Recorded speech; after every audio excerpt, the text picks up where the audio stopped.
Welcome back everyone to the Pop Cult Lair. Today we are filming in monochrome.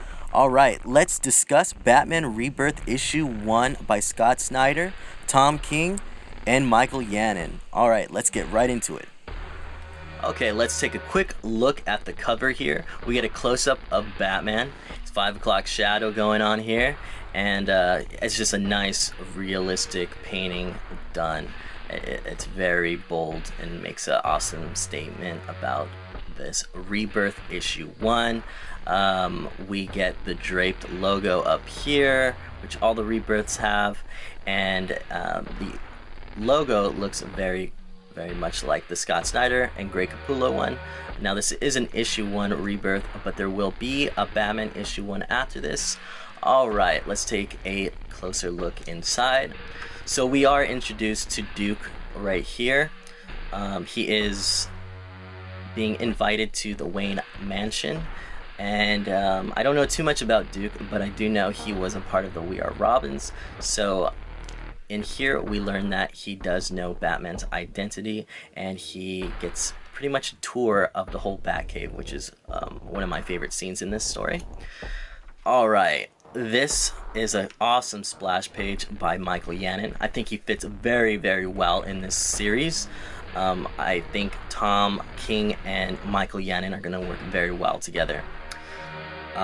We do start off with Calendar Man, and he's releasing some kind of spore to Gotham that it will affect people like a disease or something like that. I think it was a smart choice to pick kind of a not so much of a well-known villain, but it's a kind of nice calm story, which I like. After reading Justice League 50, I needed a calm, slow story, and this was perfect because that story was so epic.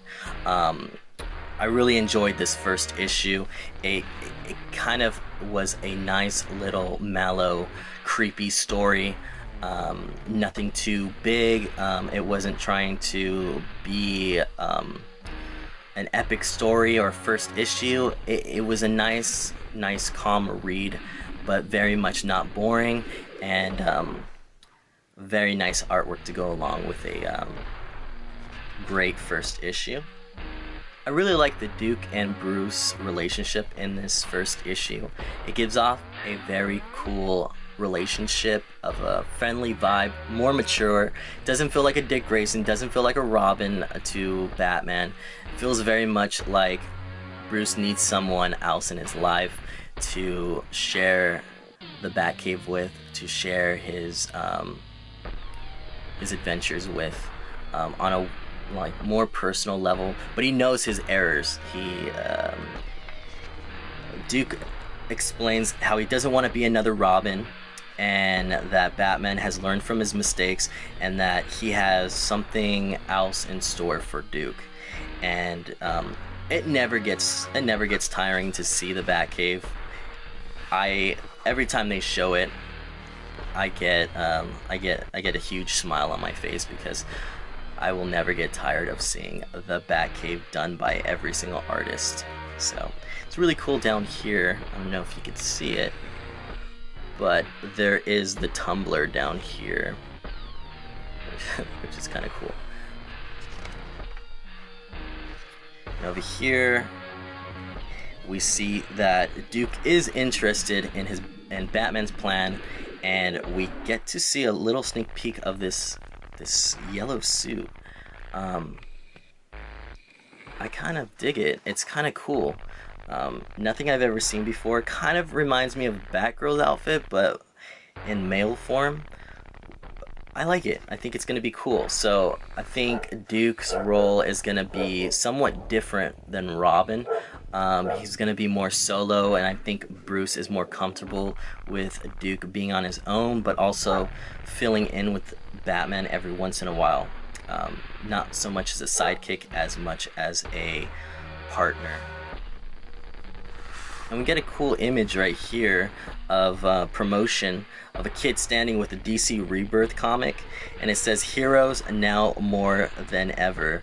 So they're really pushing to bring that hope vibe, not trying to be as dark as they were in the New 52. They want to push it towards every age and kind of bring back that, that hero legacy that the DC is known for. So hopefully this stays true to the Rebirth. Yeah, Duke and Batman working together.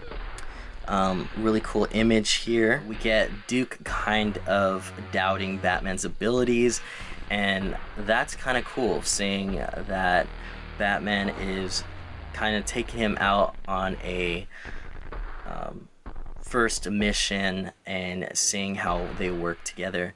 And Duke is doubting Batman's abilities, but it's cool seeing that he is wearing the costume that Batman's made for him and them working hand in hand.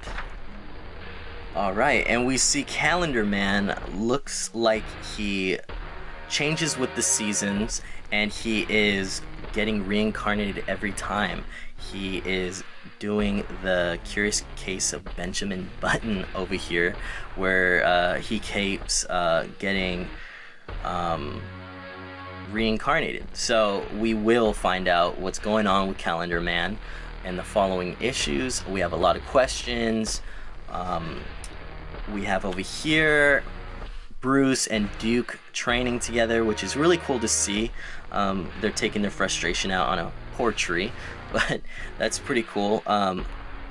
It's really cool seeing the relationship grow with Duke and Bruce. Again, it doesn't feel like a Dick Grayson to a Bruce Wayne. It feels something new, but Duke has a lot of questions. A little doubtful about this whole Batman job, but Bruce does have all the answers to his questions with a quick one answer, which is very much like Bruce.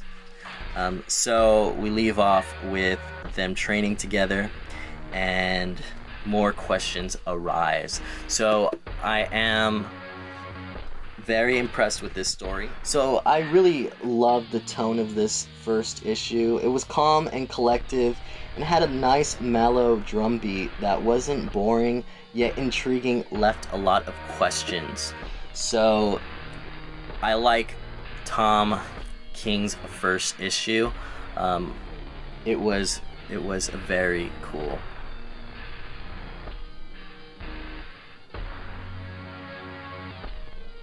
Again, I liked the relationship with Duke and Bruce.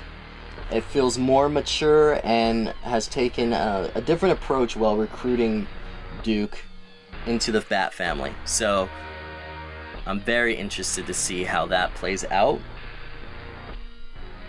I do like the suit that Duke is wearing. It's something different. I haven't seen much yellow in the Bat family's costumes, so that's really cool.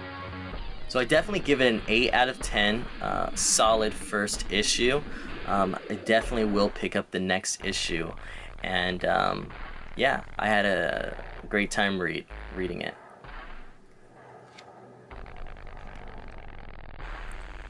Thank you all for watching, and stay tuned for more videos. Please subscribe and like, and I'll see you next time. Peace out.